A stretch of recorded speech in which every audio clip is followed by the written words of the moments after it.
Welcome to another episode of the RVing Life Chats, bringing the best of RV and RVing gear shopping tips to you directly from the mouths of experienced, been there, done that RVers. Today's show is sponsored by RVingPlanet.com. And now, here's your host, Kevin Wallenbeck. Well, Greg and Amy Wallace, welcome to the show today. So glad to have you guys on. And you're coming to us from whereabouts in Texas today? We're in Arlington, Texas. We're actually sitting in our RV. Nice. All right. So Arlington, for those of us that I know where it is, but for those that may not know exactly where Arlington is, you guys aren't exactly out in the boondocks, right? No, we're right in the middle of Dallas and Fort Worth, where the new Cowboy Stadium is. Awesome. So that shows that people don't have to live out in the boondocks to have an RV, right? You guys are living proof of that. Correct. Correct. Yes. All right. Cool.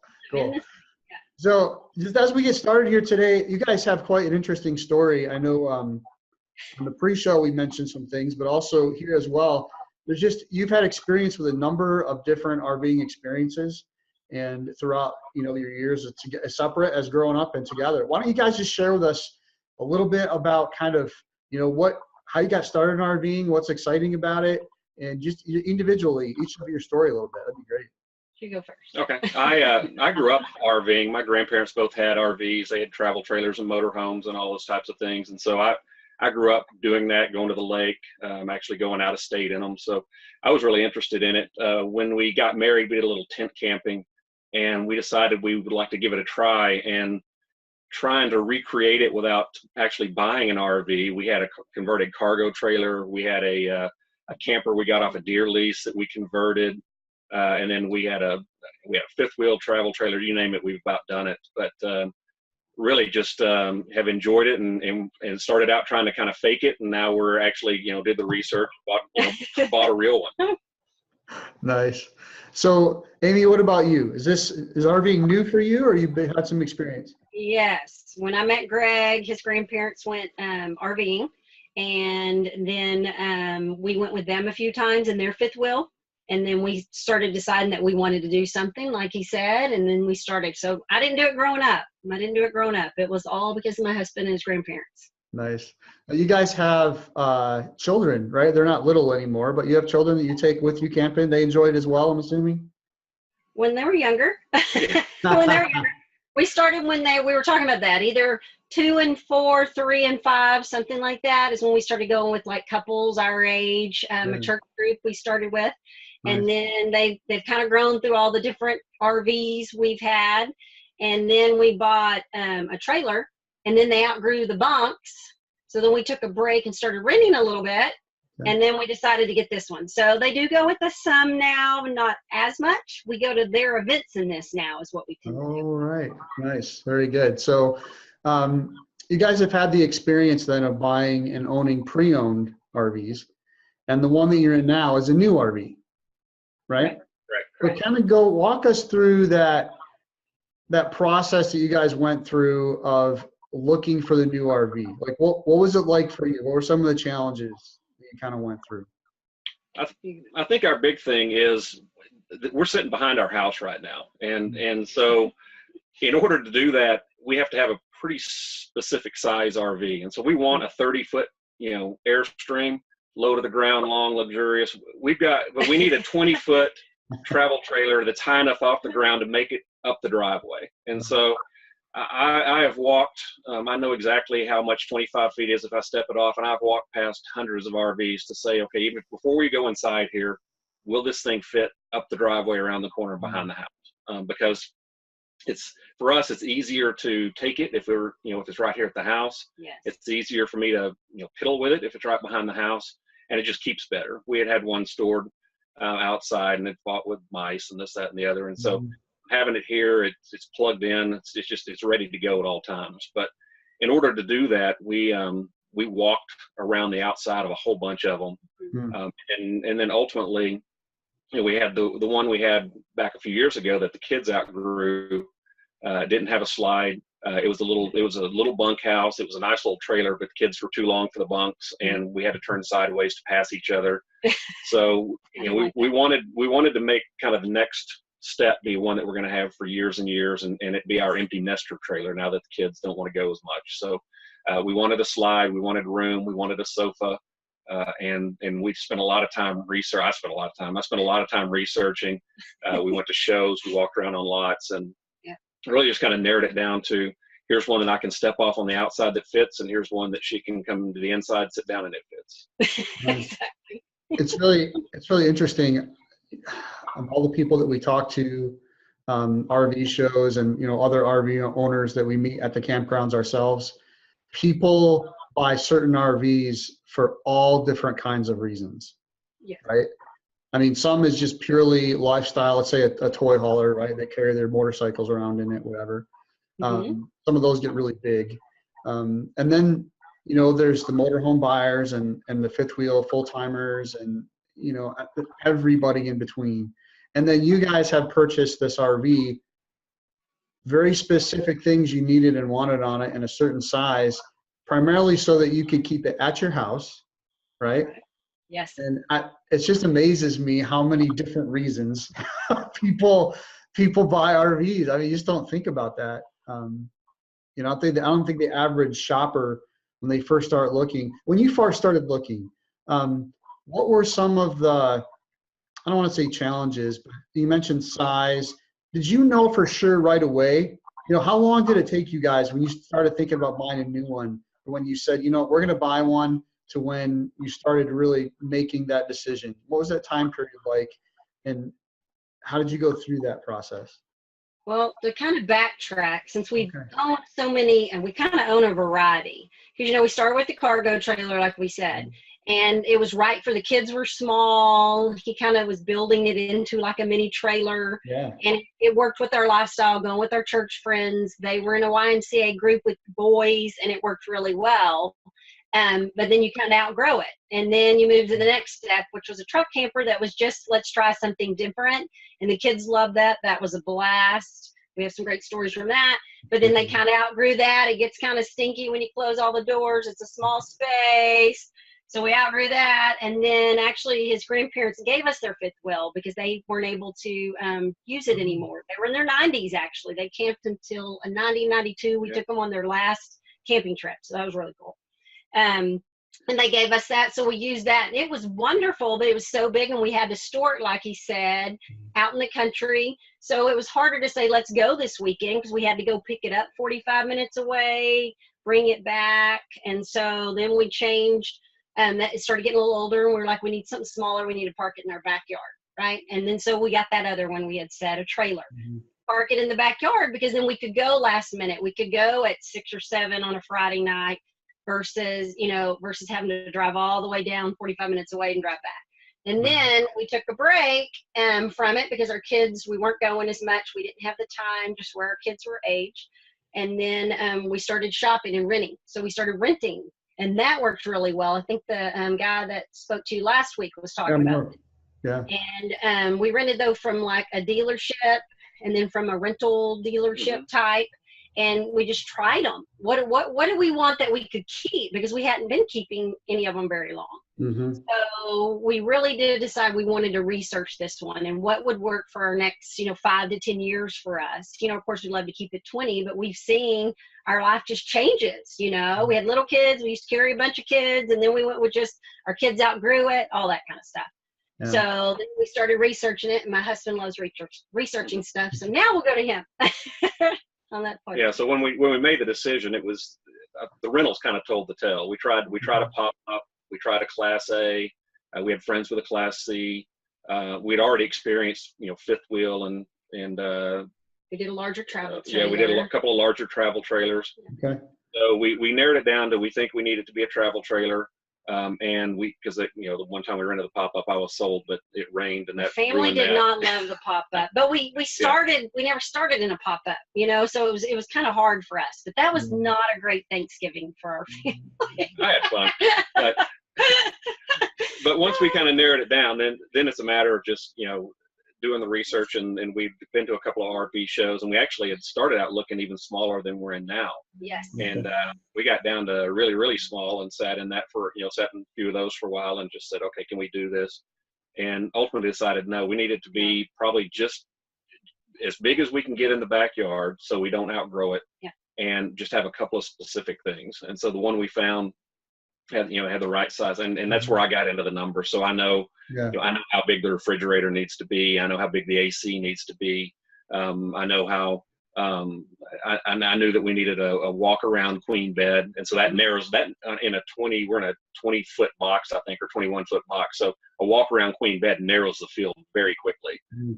And so we narrowed it down, and we found a handful to go look at. And the one we've got, where we're sitting right now, has got a slide, and then it's actually got a Murphy bed. So we've got a sofa in the front of the trailer that folds down, and a queen bed drops down on top of it, and it's a walk around queen bed. But we never thought we wanted a Murphy bed. We had some friends who had one, and we're like, oh, you have to put your bed up. When I go camping, I like not making my bed. I am that girl who doesn't make their bed. So we weren't sure we liked that. Like, we'd have to put up our bed. And so, I want to go camping and relax. I don't want to have to worry about all the stuff I worry about at home. So, and then he started saying he wanted a sofa. I'd like something that we could sit and so it just kind of worked out. Like, we ended up, because it took us 2 years, I don't know, 2 years. Yeah, probably 2 years. 2 years of kind of researching it and, thinking about what we want when we finally get another one. And it came to a sofa was important, a queen bed, of course. I wanted to slide out. I didn't want to have to move, move every time somebody walked by. That's very Yeah. So, and of course, we wanted full bath, because I enjoy full hookups more than the other kind of camping. So that's me. And I love the outdoors. I love the full hookups. I like to run my shower. And so then it ended up coming out to, well, where are we going to take it? What are we going to do? Our kids come sometimes now. Sometimes they don't. They go to the grandparents' house or stay at friends' houses. So it was like, we don't need it too big, so that if it's just two of us. But then when it's all four of us, then we need enough room for, everybody to sleep. So we even took our cot. We were like, okay, we only really need sleeping for 3, maybe 4, because the kids still tent some too. So we just, thought of every scenario, and that's kind of where we came from. I don't know That's if we very cool. So, Greg, when you're going through that process of all the numbers, right? That numbers game, what were some of the challenges that you found along the way over that 2-year period? How'd you go about researching it, and what are some of the challenges you had trying to find those specific things? Like, how did you end up finding it and narrowing it down? Just knowing that we needed a few key things, keying in on those things, looking at looking at the website, looking at the internet, and then going to RV shows. And if you know I need a full bath and a queen bed that faces the right direction, and I know that the little sticker on the number by the door needs to probably say something less than 25. Right. You just don't walk into ones, or if it says more than 25, don't fall in love. You can't have that one. Yes. And so you start out with it needs to be 20 to 23, and you peek in, and or you go on the internet and you say, okay, I need to look at 20 to 23. I need to look at the layout, and I need to see is to have a dry bath and queen bed, and so you can use the tools at your disposal online, where you don't even have to step on a dealer's lot until you get it narrowed down. And so I didn't walk around a lot of dealer lots that specialized in motorhomes or fifth wheels or longer travel trailers. He did in the beginning, let's say. He did in the beginning. We've rented about everything. But we've learned over the process, don't go in it. That last RV show that we went to, we didn't go anything big that was going to be oversized. Like, we decided this is really, we wanted to come smaller. That was our whole purpose. That was our main goal, but yet you kept trying to push it, and we're like, no. And so the last RV show and the last few times we went to dealerships, we only went in that were going to fit in their backyard, at that one slide, tried to find sofa or bed. We did go back and forth on that. And we just started narrowing it down and going, okay, this is what we can look at, because this is what we want. And then you finally go in it and you're like, this one's it. This is it. This is totally perfect. And then we hung out in them, so you get it narrowed down, and we set the cot up, and said, okay, if we, if the kids are both staying and we have to set up a portable bed, this is where it goes. This is what it looks like to try to walk past it in the middle of the night. And they thought we looked funny. So you guys are at the dealership or the RV show doing this, right? Like, actually, the last place was a dealership. No, we took it to the RV show. didn't we take the bed in No, there? I think we stepped off. We stepped off the. Oh, you did. Yeah, You we stepped stepped a off the bunch of stuff dealership, or at the There's a RV show. But few yeah, places then we went in, because that one other place we didn't buy it at. So we started going to dealerships, and we were carrying the cot in there. And sometimes salesmen wouldn't come out, so nobody'd see us. But we had a few, and this last one we bought, we had it sitting in there, and the guy looked at us like we were crazy. Yeah. But it's like we knew what we were looking for. We knew, could you put the cot in there? You'd have the U-shaped dinette and be able to get to the bathroom, because we don't want to crawl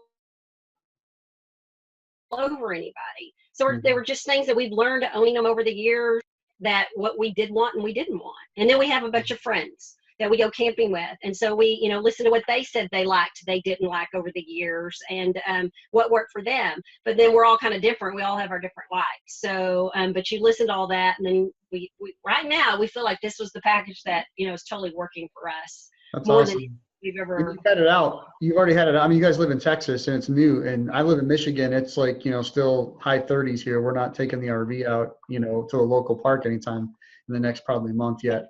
Maybe month, maybe. But you guys in Texas, you've already had yours out. Yes. Oh yeah. We can winterize it and unwinterize it fairly quickly. I know how to do that, and so because it's in the backyard, we can run heat in it when it gets cold, and run AC when it gets hot when we're loading it. And we've had it out for spring break. We actually took it to a track meet and parked it in the back of the high school track meet, parked in the back of the parking lot, and it was our tailgate. That was neat. It was our tailgate. Then a bike ride, and that was really neat. We're like, okay, we can do this on some of them, but of course then the weekend gets away and we can't always. But we've taken it more because of the size and because where it's in our backyard than we did previous ones. That's awesome. Cool. Well, we're going to get finished up here. You guys have a wonderful story. I'm sure maybe we'll get to have you on here again in the future, but it's really interesting. I think people are going to find a lot of value in what you guys have to bring to the table. One of the things that I picked up on was you weren't afraid to do due diligence and really make sure, walking in, putting things down, laying on the bed, sitting on the couches, moving through a lot of times people get, especially looking at new RVs, they do get a little excited about the bigger, the better, the more amenities, and they forget that they're actually going to have to live in this thing for, if you have a rainy weekend, you're inside for 2 or 3 days at a time, And so that's something I picked up from you guys. So before we finish up, and we kind of give you guys the last word here. So what would you say, shopping together? Obviously, you guys shop together for the RV, right? You have different. Amy, what's one thing that you could tell the listeners? Yeah. So what's one thing that you could tell the listeners, Amy, and then I'll give Greg your chance too. What's one thing you would tell them when shopping with your husband? What would you say? Shopping with my husband, I have to make sure I do this. What would that be? I don't know, because the way we really approached it, I mean, he researched it. I told him what I wanted. He probably went to more dealerships without his wife. Okay. All right. If we had it. That's just kind of how we shop together. Nice. And these were the ones. And then it'd be like, okay, can you go on a Saturday and let's go out and look at these dealerships and walk in these RVs. And that's how we worked it. And then he narrowed it down. I'm like, no, I don't like that. I like this. Because I'm more of inside. He's more of the outside. Sure. And then that's when we finally did it, is we went on another Saturday or Sunday, I can't remember, and I got in them and I sat in this one. This one was actually inside a dealership. Okay. And Greg had already seen it, I think, at the RV show, or we talked about it being at the RV show, but I didn't remember because you start looking at a million of them. But I sat in it and I was like, this is the one. I know that kind of was your question, but I also want to say, for us, it's about camping with our friends, camping with our family. That's the reason we started doing it, because his grandparents. And then we have a group of, it used to be like 10 or 12. Some have downsized or gotten rid of them because the kids have gotten older. But like Thanksgiving, we go with a bunch of families and we camp out. Now we're starting to go to our kids' track meets. We were talking about football games, to be in the parking lot, just a way to be comfortable in between the times. Yeah. So for us, that's the way we go versus long trips. We don't take as many long right now, but we plan to when we have more time to do that. Yeah. Was there anything, Amy, you felt like you had to compromise on working together on the RV to buy it? No, 'cause we work really well together. That one wasn't hard for us. Awesome. All right, Greg, you're up. Oh, wait, There's he one thing you smiles. say. Let's see if he agrees with that. We'll see. Yeah, I would say, you know, if I were to give someone advice, just take your time, Yeah. and don't look at stuff. You know, don't look at stuff you can't afford. Don't look at stuff that doesn't fit. Because if you're sitting in a 30-foot trailer and you can afford, or you have room for a 25-foot trailer, Won't work. in your time. So yeah, we narrowed it down, and then once we narrowed it down, we took time. So take time and sit in it. And I guess also don't if you're in something and you're thinking, like, and we'll give the wet bath example. So I'm trying to talk her into, you know, the wet bath. It's highly efficient use of space, and she's no, and you know, so you got to say, okay, if she's no, everyone, you know, I guess everyone has that one card they can play, and so that was her card, and we're not going to do that. My card was, I don't want something that I have to store somewhere else, and so, you know your parameters, and then take your time and hang out and have fun with it, because it is all the exploration is a ton of fun. Yeah, I did try the wet bath though. I tried to get in and sit in them. But you kind of go backwards. You know, if we would have started, maybe there would be one thing, but we had already started in the, you know, a grandparent's fifth wheel. So we kind of backtracked a little, but we always had a bathroom. We always kind of had a shower. So it just, so that's how it worked out for us. Did you say it was good talking with me? It was fun. Yeah. Yeah, that's awesome. No, man, I think you guys are a good example of working together, taking your time, and trying to make the right decisions buying an RV. So, man, I really appreciate you guys so much coming on the show and sharing with all the other people out there. So to all our listeners out there, just make sure at the bottom of the show here that you click on the link that says you can submit a question at the very bottom of the show if you'd like to do that, and we'll try to get your questions answered. But thanks again, Amy and Greg, so much for being on the show. Maybe we'll get you out of here sometime in the future. All right. Thanks, Kevin. Bye.